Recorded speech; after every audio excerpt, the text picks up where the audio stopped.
प्रिय दर्शकों नमस्कार।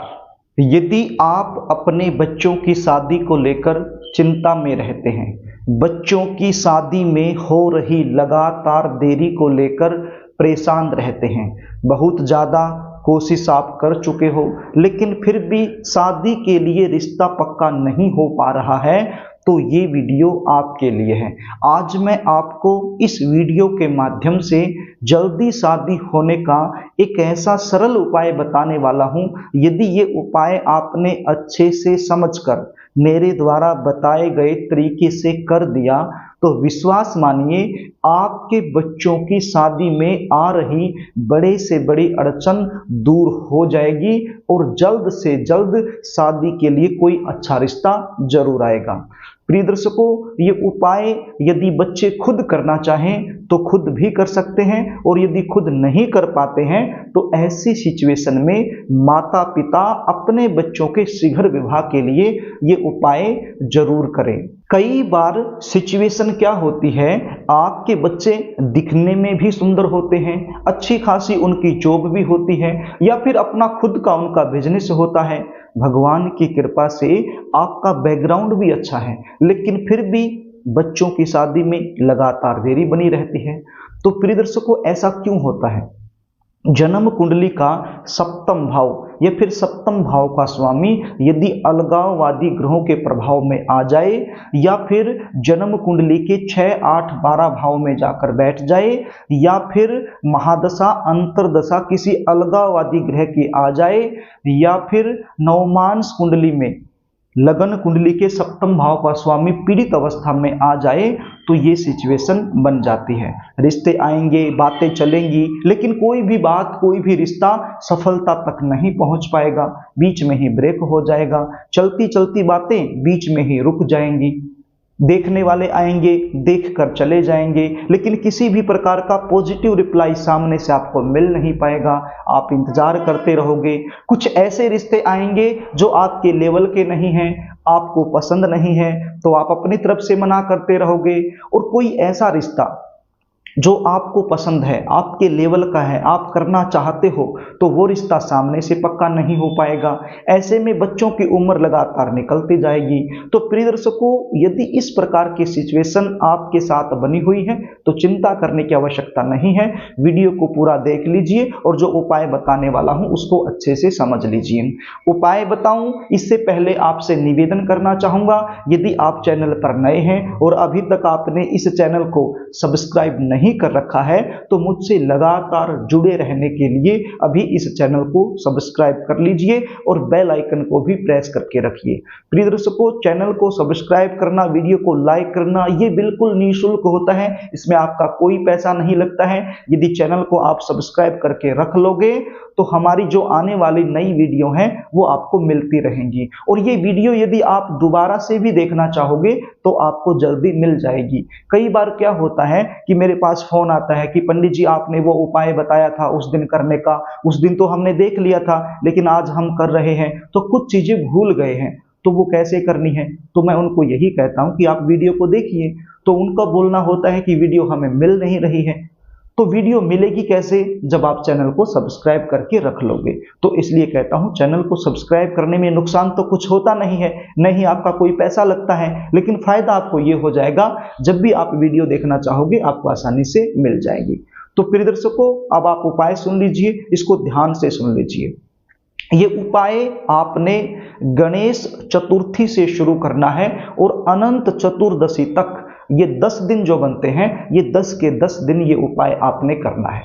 अब मान लीजिए ये वीडियो आप देख रहे हो, ये वीडियो आप तक जब पहुंचती है तो उस समय गणेश चतुर्थी निकल चुकी होती है, यानी कि कुछ दिन निकल चुके होते हैं। तो ऐसे में आप सोचोगे कि गणेश चतुर्थी तो निकल चुकी है, अब ये उपाय करें या ना करें, इसका लाभ हमें मिलेगा या नहीं मिलेगा।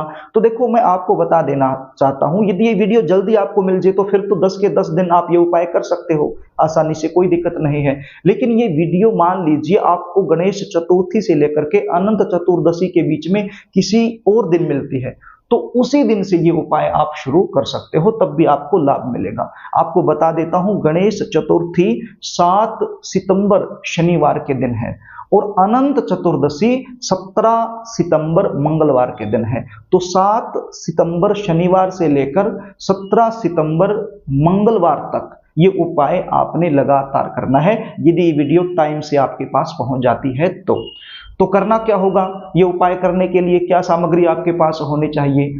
प्रिय दर्शकों, आपके पास थोड़ी सी हरी दुर्वा होनी चाहिए। हरी दुर्वा यानी कि आपके आसपास कोई भी पार्क है वहां से आपको मिल जाएगी। थोड़ी सी हरे रंग की घास, हरी दुर्वा आप ले आइए और एक लाल रंग का फूल आपके पास होना चाहिए। ये हरी दुर्वा और लाल रंग का फूल बिल्कुल ताजे होने चाहिए, मुरझाए हुए नहीं चलेंगे। साथ में एक शुद्ध देसी घी का दीपक भी आपने तैयार कर लेना है। और क्या चाहिए, दाल चीनी की एक लकड़ी आती है। ये दाल चीनी की लकड़ी आपको कहां से मिलेगी, आपके आसपास कोई भी पंसारी की दुकान हो वहां से आपको मिल जाएगी। क्या लेना है, दाल चीनी की लकड़ी, लगभग 100 ग्राम 150 ग्राम आप ले आइए।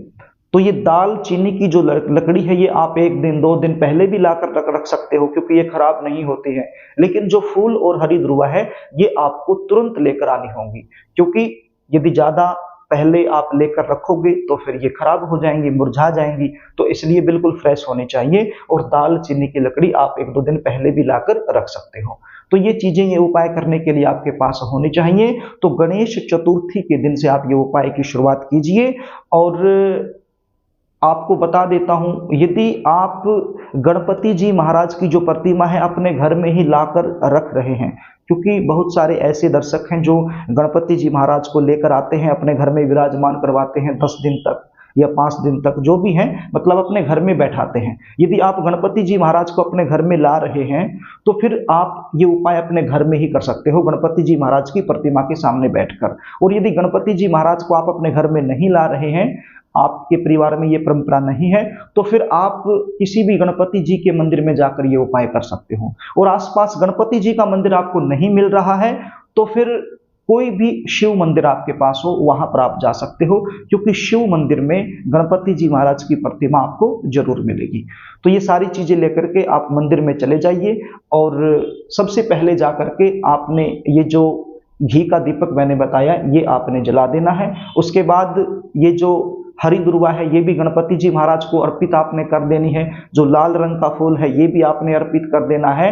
और जो दाल चीनी की लकड़ी मैंने आपको बताया था वो भी आपने अपनी मनोकामना बोलते हुए गणपति जी को अर्पित कर देनी है। अब मैंने आपको बताया 100 से 150 ग्राम दाल चीनी की लकड़ी आपने लेकर आनी है। तो ये सारी की सारी एक ही साथ आपने मंदिर में नहीं लेकर जानी, इसके आप 10 भाग बना लीजिए। मतलब जितने दिन भी आप ये उपाय करना चाहो तो उसके हिसाब से इसके भाग बना लीजिए।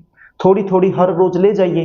10 दिन ये चलानी है। मान लीजिए आप 100 ग्राम लेकर आए तो 100 ग्राम को 10 दिन तक आपने प्रयोग में लेना है, क्योंकि 10 दिन तक ये उपाय करना है। तो थोड़ी सी दाल चीनी आप लेकर के और ये सारी चीजें लेकर के आप मंदिर में चले जाइए। और मैंने बताया आपको मनोकामना बोलते हुए दाल चीनी की लकड़ी भी आपने गणपति जी महाराज को अर्पित कर देनी है। उसके बाद वहीं पर बैठ करके एक मंत्र का जाप करना है। बिल्कुल आसान मंत्र है, स्क्रीन पर देख लीजिए, इसका उच्चारण मैं कर देता हूं। ओम श्री गणेशाय नमः, ओम श्री गणेशाय नमः। तो इस मंत्र का जाप आपने एक माला कर देनी है। अब माला कौन सी होनी चाहिए, तुलसी की माला को छोड़कर कोई भी माला आप प्रयोग में ले सकते हो। तो इस प्रकार से 108 बार इस मंत्र का जाप कर दीजिए, यानी कि एक माला इस मंत्र की आप निकाल दीजिए। और उसके बाद हाथ जोड़ करके बिल्कुल भाव से, समर्पण भाव से गणपति जी महाराज के सामने अपने बच्चों के शीघ्र विवाह होने के लिए प्रार्थना कीजिए। प्रिय दर्शकों, गणपति जी महाराज विघ्नों को हरने वाले हैं, संकटों को काटने वाले हैं, बाधाओं को दूर करने वाले हैं, अड़चनों को दूर करने वाले हैं। यदि आप भाव से प्रार्थना करोगे तो गणपति जी महाराज आपके बच्चों के विवाह में आ रही अड़चनों को तत्काल दूर करेंगे और जल्द से जल्द विवाह होने का एक सुंदर योग बना देंगे। तो इस प्रकार से ये उपाय आपने करना है। यदि आप अपने बच्चों की जन्म कुंडली का विश्लेषण मुझसे करवाना चाहते हैं, शादी कब होगी, कहाँ होगी, कौन सी दिशा में होगी, कैसे परिवार में होगी, शादी के बाद का जीवन कैसा रहने वाला है, शादी में देरी होने का मुख्य कारण क्या बन रहा है, कुंडली के आधार पर जल्दी शादी होने के क्या उपाय आपको करने चाहिए, या फिर कोई गुण मिलान आपने करवाना है, या फिर आपके जीवन में किसी भी प्रकार की कोई समस्या चली हुई है, उसका ज्योतिषीय समाधान आप मुझसे लेना चाहते हो, तो स्क्रीन पर दिए गए व्हाट्सएप नंबर के जरिए आप मुझसे संपर्क कर सकते हो। जन्म डिटेल लिखकर व्हाट्सएप नंबर के जरिए आप मेरे पास भेज सकते हो और जन्म कुंडली का साइंटिफिक तरीके से सटीक विश्लेषण मुझसे करवा सकते हो। जन्म कुंडली विश्लेषण की हमारी फीस होती है, वो फीस आपको पे करनी होती है, उसके बाद संपूर्ण जानकारी आपको दे दी जाती है। तो प्रिय दर्शकों, यदि आपको ये वीडियो अच्छी लगे, ये जानकारी अच्छी लगे, तो इसको शेयर भी कर देना ताकि आप पुण्य के भागीदार बन जाएं। इसको लाइक कर देना और यदि आप मुझसे लगातार जुड़े रहना चाहते हो तो चैनल को सब्सक्राइब जरूर कर लेना और कमेंट बॉक्स में ओम श्री गणेशाय जरूर लिखना। आज के लिए बस इतना ही, आगे फिर मिलेंगे, तब तक के लिए नमस्कार।